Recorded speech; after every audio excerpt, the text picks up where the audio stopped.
E aí galera, sejam bem-vindos ao RD com Logan. Hoje nós estamos aqui em São José do Rio Preto e nós vamos falar hoje sobre ayahuasca.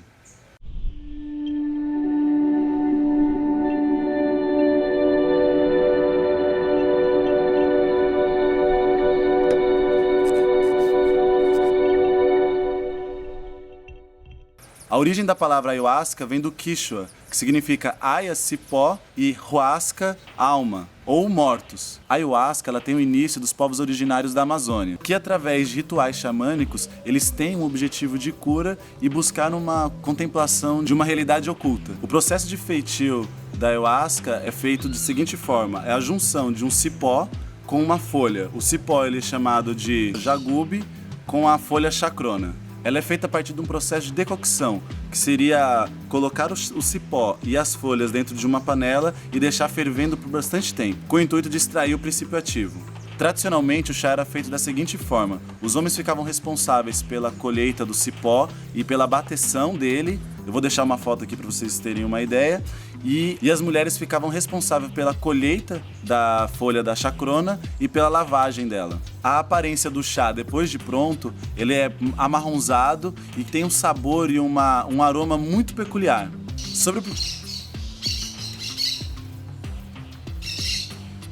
Tudo bem, é a natureza. Pelo menos não é moto, não é avião.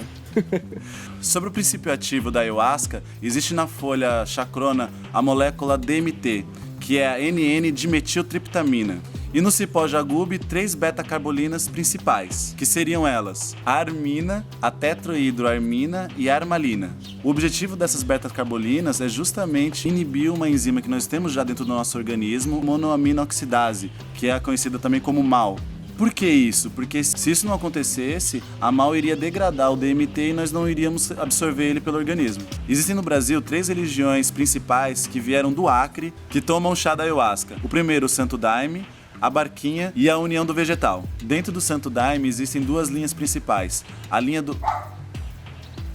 A primeira do mestre Irineu e a segunda do padrinho Sebastião. Para além dessas religiões, existem outros centros neo-ayahuasqueiros. São centros que resgataram as origens xamânicas, mas que geralmente são consumidos em centros urbanos. No Brasil, existe uma resolução do CONAD que regulamenta o uso da ayahuasca no contexto religioso, que diz que para se fazer o uso do chá da ayahuasca é preciso apenas de um CNPJ de uma instituição religiosa.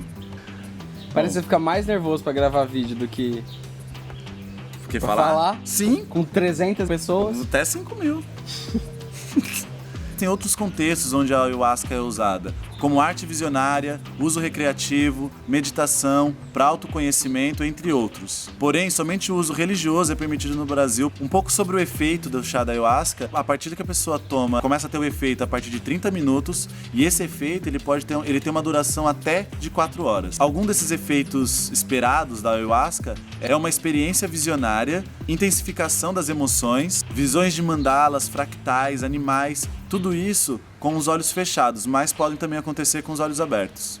É muito comum no uso da ayahuasca náusea, vômito, diarreia, mas isso dentro de um contexto religioso é considerado como parte da experiência, muito como purga, com o objetivo de colocar para fora impurezas e purificar o corpo. Existem diversos estudos, tanto no Brasil quanto fora do Brasil, que comprovam que a ayahuasca pode ser usada para diversos tipos de uso terapêutico, tanto para ansiedade, depressão, estresse pós-traumático e até mesmo dependência. Esse uso terapêutico ele é dado muito a partir da ressignificação que o sujeito tem de diversos processos da vida dele, de histórico da vida desse sujeito, vendo esses ocorridos através de uma outra perspectiva.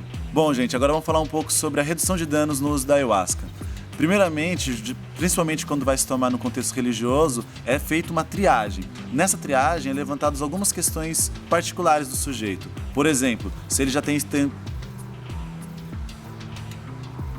acontece isso. Nessa triagem é levantado um histórico do sujeito. Bom, se ele tem... Tem certeza que é moto, cara? Você tem cara de monomotor. Eu não tenho mais tanta certeza. Parece monomotor. Nessa triagem é levantado um histórico prévio.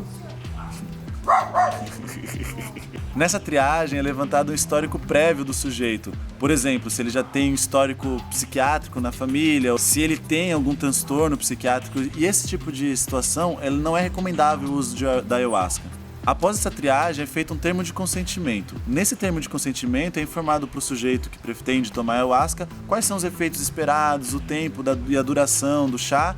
E nesse termo ele está ali dizendo que ele concorda em participar desse processo, até porque se ele tiver algum problema e mentir, é de responsabilidade dele tomar o chá ou não. Uma estratégia de redução de danos muito importante é você entrar em contato com uma instituição confiável, de pelo menos que você faça uma pesquisa na internet. Se você já conhece alguém que já foi numa instituição, é perigoso você ir num lugar onde você não conhece, não sabe quem é que está aplicando, não sabe como que é o ritual, e ir lá experimentar o chá. Uma outra questão é a procedência do chá. Existem relatos de alguns chás que são adulterados e que possuem efeitos completamente adversos, efeitos completamente diferentes do que é esperado do chá da ayahuasca.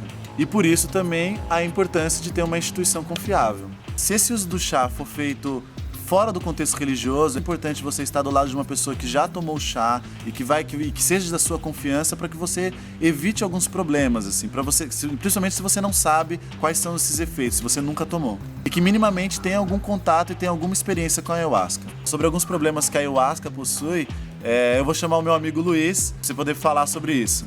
Gente, esse aqui é o Luiz, ele me ajudou a fazer o roteiro, estamos aqui sendo recepcionado por ele. E aí eu queria que ele me dissesse um pouco quais são os problemas que a ayahuasca possui, né, hoje em dia. Quais são as grandes questões dela? Cara, um dos maiores problemas que a ayahuasca enfrenta no Brasil é como a mídia historicamente trata dela. A gente tem aí várias reportagens feitas pela grande mídia que não se preocupam em explicar o contexto de uso e ter o devido respeito com os povos originários, que tem toda a tradição e o cuidado, o zelo por essa bebida sagrada, e também com as religiões tradicionais, ignoram todo esse contexto, toda essa riqueza cultural brasileira, genuinamente brasileira, e tratam o assunto com a maior superficialidade possível, né? Sempre aí de uma maneira sensacionalista. Então a mídia ela costuma pegar casos isolados, não estudar esses casos devidamente, com o devido rigor e atenção que eles exigem, por se tratarem de situações extremamente complexas, e acabam banalizando isso tudo e colocando a ayahuasca como grande vilã da história. Quando a gente estava conversando sobre o roteiro, você falou para mim sobre a questão do turismo ayahuasqueiro. O que você pode falar sobre isso? Bom, como nos últimos anos a ayahuasca enfrenta um processo de globalização, então tem uma expansão tanto das religiões tradicionais quanto das práticas xamânicas envolvendo a ayahuasca pelo mundo todo, cada vez mais os jovens e pessoas do mundo todo vêm para a Amazônia. O lugar mais comum é Iquitos, no Peru, é considerada a grande capital da ayahuasca estrangeira, né, no contexto dos gringos, e eles vêm para participar de rituais, e isso acaba gerando algumas tensões com essas comunidades. Nem sempre, é claro que nem sempre esses encontros eles vão ser ruins, são encontros ali de culturas, e essas pessoas vêm procurando uma cura e muitas vezes recebem e são muito bem recebidas por essas populações, mas também acaba gerando certas tensões e conflitos, né? E também uma coisa que eu como biólogo me preocupo, e é uma preocupação de acho que quase todo roasqueiro, é a conservação dessas espécies vegetais.